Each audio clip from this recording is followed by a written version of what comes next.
Just a word of advice, if you had struggles with the practice problems from this lesson, go back and try to set them up as proportions and solve them that way. Let's look at the written practice for this lesson, starting with number 3. Number 3 says, the soccer league had 30% more participants this year than last year. If there were 1,170 participants this year, how many participated last year? So what I would do is I would set up the percent and actual count ratio box. I would input in the amount of change under the percent column the 30% change that happened. The original would be 100%, and since this is increasing, my new percent would be 130%. The number 1,170 would go in the new column because that represents the amount for this year. So 1,170 would go there, and my variable would go at the top because it's asking how many participated last year, which represents the original amount. I would ignore the middle column and set up the proportion 100 over 130 equals x over 1,170. Remembering how to solve proportions, I multiply the two numbers that are across from each other and set that equal to the other two numbers who are across from each other. Getting x by itself, I divide 130 on both sides, and I have x, which is then equal to, I cancel the zeros first, and then I know that 13 times 9 equals 117. So the 13 is crossed out and becomes a 1, and the 117 becomes a 9.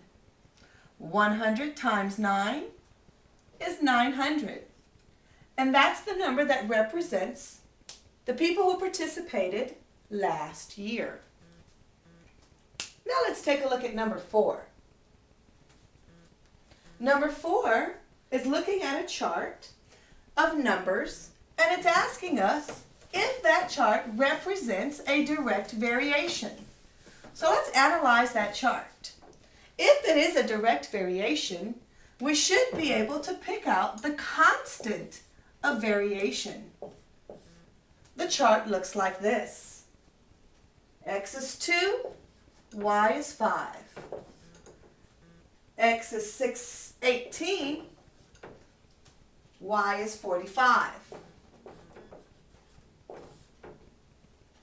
X is 30, y is 80. When I look at these as fractions, I see 2 over 5, 18 over 45, and 30 over 80. When I reduce these fractions, this one reduces to 2/5 when I divide by 9. This one reduces to 3 over 8 when I cross those zeros out. Since they do not reduce to the same number, it does not represent a direct variation. I can also not identify the constant of variation if there was one, because 2 does not multiply to get 5, nor does 18 multiply to get 45, or 30 multiply to get 80.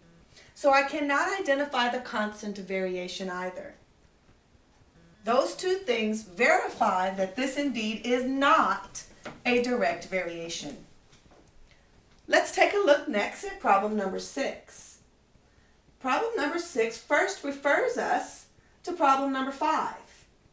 Problem number 5 gives us similar triangles, with the given values of the larger one being 6 and the corresponding side of the smaller one, which is equal to 3.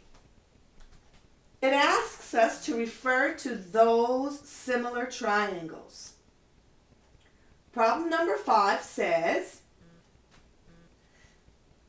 specifically describe the two triangles in problem 5 as a transformation. And how we would say it is that the smaller one is increased to be the bigger one by 2. It is dilated by a factor of 2. So I multiply this by 2 in order to get to the larger shape. Looking next at problem number 17. I know that 17 is not an asterisk problem, however, I want to cover the content anyway. Number 17 says negative 2/3 raised to the second power times